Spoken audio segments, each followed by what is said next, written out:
Bonjour et bienvenue à cette troisième journée de l'essentiel pour une GRH d'impact. Aujourd'hui, je suis avec nul autre que mon bon ami Yuri Plourde. Donc Yuri, merci beaucoup d'être avec nous. D'abord, comment vas-tu? Ben, je vais très, très bien. Et toi? Je vais très bien, merci. On est Hmm. super contente là, de t'avoir avec nous. Puis d'ailleurs, merci tellement d'avoir accepté l'invitation pour participer à cet événement-là. Pour moi, c'était super important qu'on puisse vivre l'expérience Yuri, hein. On se connaît, on fait du coworking ensemble avec à l'École d'entrepreneuriat de Québec. Donc, j'ai la chance de vivre l'expérience Yuri à tous les jeudis soirs, en fait. Donc, je voulais que les gens qui nous écoutent puissent te rencontrer, mais aussi qu'on puisse aborder un sujet, en fait, ta mission d'entreprise, puis ton service que tu offres en matière de transformation collective, de l'intelligence collective. Donc, merci d'être là.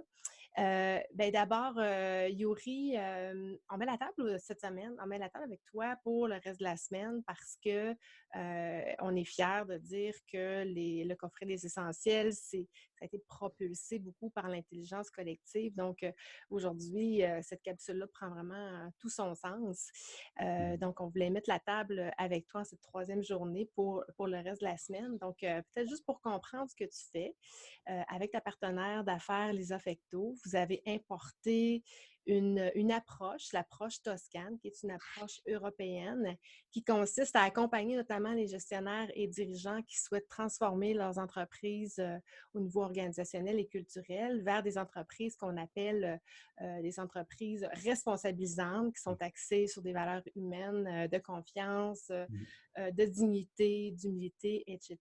Donc, tu es aussi, bon, je l'ai dit, on fait du coworking ensemble, mais tu es aussi coach et formateur. Et avec ton entreprise Toscane, là, vous faites de l'accompagnement là, pour les dirigeants qui sont en transformation et les entreprises qui sont en transformation. Donc, l'intelligence collective, le sujet d'aujourd'hui, j'aimerais ça, Yuri, que tu nous dises qu'est-ce qui manque dans nos organisations pour que l'intelligence collective émerge? Dans le fond, ça prend des conditions pour qu'il y ait une émergence d'intelligence collective. Donc, ces conditions-là, souvent, dans un contexte d'entreprise là, qui est très, très rapide, qui est très évolutif, on ne prend pas le temps de s'arrêter pour les faire apparaître. Donc, la façon que je te le raconterai, c'est peut-être en identifiant quelques freins qu'on retrouve là, dans les entreprises, je te dirais. Le plus important, c'est un manque de confiance. Donc, est-ce qu'on se fait confiance mutuellement dans l'organisation? Est-ce qu'on a l'habitude de se dire les vraies affaires aussi? Donc, ça peut être un deuxième frein. Souvent, on n'est pas toujours capable là, de vivre des confrontations dans l'organisation. Puis les confrontations, c'est pas nécessairement agréable, mais c'est pas nécessairement négatif non plus de les avoir. Ils amènent l'entreprise ailleurs. Donc, qu'est-ce que ça fait souvent lorsqu'on est un peu en observateur dans l'organisation face à un énième changement? Bien, on souffre de notre incapacité à s'engager. On va attendre de voir si ça va se produire, cette histoire-là, puis je verrai après si je vais m'engager. Donc, un troisième frein, ça serait l'absence d'engagement des équipes. Et bien avec ça, bien, l'absence de responsabilisation. Donc, on ne me donne pas les conditions, donc pourquoi je m'engagerais? Pourquoi je ferais un effort? Pourquoi je mettrais mon meilleur talent au service d'une organisation dans laquelle, dans le fond, je ne me sens pas écouté, je ne me sens pas faire partie prenante de toute cette dynamique d'entreprise-là. Donc, vois-tu, ces freins-là, habituellement, sont présents et ce qu'on fait un peu à Toscane, puis qu'est-ce qu'on essaie de créer avec les dirigeants puis les équipes qu'on accompagne, bien, c'est de créer ces conditions-là, des conditions de la confiance, des conditions pendant lesquelles les gens puissent accéder finalement à ce qu'ils ont à partager pour faire émerger finalement un meilleur regard là, sur ce que l'entreprise là, peut vivre. Puis en quoi tu dirais que la mission de Toscane, pour les gens qui nous écoutent, Mm. peut aider les entreprises ou si justement les gens qui nous écoutent là, à se transformer? Ben, c'est ça, c'est qu'à Toscane, on utilise là, le côté humain de la transformation. On a beaucoup d'outils. On le sait quand on fait un processus de changement organisationnel. Habituellement, on est super bon pour faire des plans d'action. On est super bon pour savoir où est-ce que ça va nous mener. Mais on oublie souvent ce qui fait apparaître le réel changement, ce qui est la transition vers ce changement-là. Donc, nous, ce qu'on accompagne à Toscane, c'est la transition dans le changement, créer les conditions pour que les tâches, finalement, niveau 2, donc des ressentis, soient entendues dans l'organisation pour agir plus justement pour avoir un résultat qui est plus durable dans le temps. Donc, notre prétention, c'est que ça amène beaucoup de valeur, ça crée de la valeur pour les organisations parce que le changement devient opérant à partir du moment où on a pu prendre un temps pour écouter les gens, savoir comment ils voulaient se positionner dedans, comment ils voulaient contribuer, quel talent ils pouvaient apporter à l'organisation pour la réalisation du plan. Puis, c'est un étage là, qui est souvent peu étudié, peu amené dans les contextes organisationnels. Et j'ai l'impression que si on prend le temps de le regarder, ce volet-là, qui est un peu plus humain, bien, ça nous amène à une efficacité plus grande dans l'organisation par la suite. Mmh. On va en parler la semaine prochaine du coffret de formation pour les essentiels pour une GRH d'impact.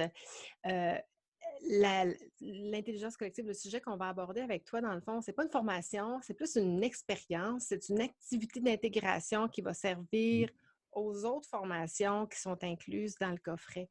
Moi, j'ai eu la chance de le vivre 2 fois, l'expérience Toscane, en fait, que vous appelez, Lisa et toi, des feux de camp. Donc, c'est l'intelligence collective, dans le fond, qui nous amène à nous propulser à un autre niveau, là, parmi différents sujets. Moi, j'ai abordé les feux de camp que j'ai abordés, c'était notamment sur la confiance. J'ai fait celui aussi sur la rétrospective 2020 de l'année passée, à la fin de l'année, la rétrospective pour la fin de la COVID aussi, l'année 2020. Peux-tu nous dire comment vous allez aborder ça là, face à l'intelligence collective? Comment ça va se passer pour les gens qui vont s'inscrire? Mmh. Ben, écoute, on va le co-créer, mais l'intention initiale, là, je te dirais, ça serait de vivre un temps d'échange. Donc, c'est un temps, là, finalement, un peu comme on fait en organisation, où on prend le temps de ralentir avant de prendre un virage. Donc, le coffret amène une série d'outils à travers le mois. Et comment ben, je peux me positionner, prendre un temps d'arrêt pour regarder comment moi, je peux m'en servir par la suite, comment je peux mieux l'intégrer dans mon milieu de travail. Donc, on va faire ça en paire, on va créer des groupes finalement, où à travers un questionnement, les gens vont pouvoir aller échanger ensemble. Puis c'est là qu'on souhaite, bien entendu, que à travers le temps qu'on aura, le 90 minutes, on puisse faire émerger le plus possible de nouvelles idées, de nouvelles orientations, de nouveaux possibles, pour que éventuellement l'intelligence collective, là, ça puisse se positionner dans les organisations à travers les gens de GRH, bien entendu. GRH et gestionnaire. Et d'ici là, qu'est-ce qu'on peut faire maintenant ou comment on peut se préparer maintenant, ne serait-ce qu'en réflexion ou en action? Qu'est-ce qu'on peut faire maintenant d'ici le moment où on assistera à ton événement ou encore on décidera individuellement ou notre entreprise de faire une transformation? Qu'est-ce que je peux faire maintenant, là? Je te dirais peut-être, ce qui me vient, c'est d'être attentif. L'invitation que j'aurais pour les gens, c'est d'être attentif à 4 portes d'entrée. À Toscane, on a ce qu'on appelle la dynamique des 4 territoires qu'on utilise. Et lorsqu'on débute le diagnostic en organisation, ce qu'on porte attention, c'est ces 4 différentes portes-là. Il y a la dimension collective et la dimension individuelle. Et dans les 2 dimensions, finalement, collective et individuelle, on retrouve ce qu'on peut appeler de visible et ce qu'on peut appeler d'intangible. Donc, à titre d'exemple, là, par exemple, pour un leader ou pour quelqu'un en gestion des ressources humaines, ce qui peut être un enjeu, ben, c'est comment moi j'exerce ma fonction. Donc, ça, c'est ce qui est visible. Comme c'est quoi ma relation au pouvoir, c'est quoi ma façon d'entrer en relation avec les autres ou de manager mes équipes. Donc, ça, c'est ce que les gens voient finalement. Les enjeux qu'il peut avoir qui sont intangibles, c'est quoi tout mon système de croyances qui touche à ça? Donc, c'est quoi ma capacité finalement d'avoir conscience en moi-même, ma connaissance de soi, ce qu'on appelle toute la dimension de connaissance de soi. Donc, c'est une autre porte d'entrée. Et là, le développement personnel nous amène là aussi. Et c'est souvent, là, bon, c'est une belle façon de bouger parce que ça fait bouger l'organisation après. Si je bouge moi, ben, ce que les gens vont recevoir de ma nouvelle posture, ben, ça va faire bouger l'organisation. Et là, ça nous amène dans toute la dimension collective. Donc, qu'est-ce qu'on peut avoir dans la dimension collective intangible? Bien, c'est tout le territoire, finalement, de la culture. Qu'est-ce qu'on a là-dedans? Bien, c'est notre raison d'être, notre identité, à quoi on sert, qu'est-ce qu'on veut faire vivre à nos clients, etc. Donc, tout ce territoire-là est une porte d'entrée intéressante. Souvent, c'est le leader ressource qui porte ça. Et comment on peut rendre tout le collectif attentif à cette dimension-là et les impliquer dans cette dimension-là. Donc, ça, c'est une autre porte d'entrée importante qu'on utilise. Et la dernière, je te dirais, c'est tout le collectif visible, c'est tout l'aspect des processus. comment qu'on vit dans l'organisation, comment qu'on s'organise, c'est quoi ma zone d'autonomie, c'est quoi qui est possible chez nous, qu'est-ce qui ne l'est pas. Donc, toutes les règles du jeu qu'on se donne, donc nos process d'entreprise sont là. Souvent, les gens en GRH ont beaucoup à travailler dans ce territoire-là. Donc, ça peut être un territoire intéressant à revisiter lorsqu'on veut créer une nouvelle dynamique d'équipe dans l'organisation. Donc, peut-être, mon invitation, ça serait ça, c'est d'être attentif à ces 4 territoires-là. Lequel j'ai le goût d'aller explorer en premier, lequel qu'on pense qui ferait bouger l'organisation chez nous. Donc, ça serait peut-être des questions qu'il faudrait se poser.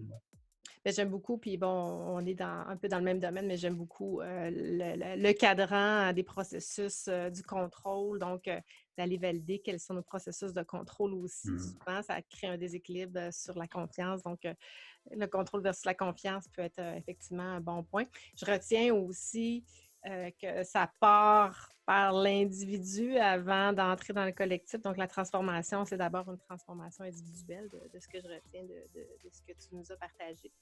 Donc, merci Youri de ton partage. Je pense que c'est très utile et pour nous faire réfléchir, pour nous faire raisonner quelque chose de nouveau. On n'a pas nécessairement l'habitude d'aller dans ces zones-là.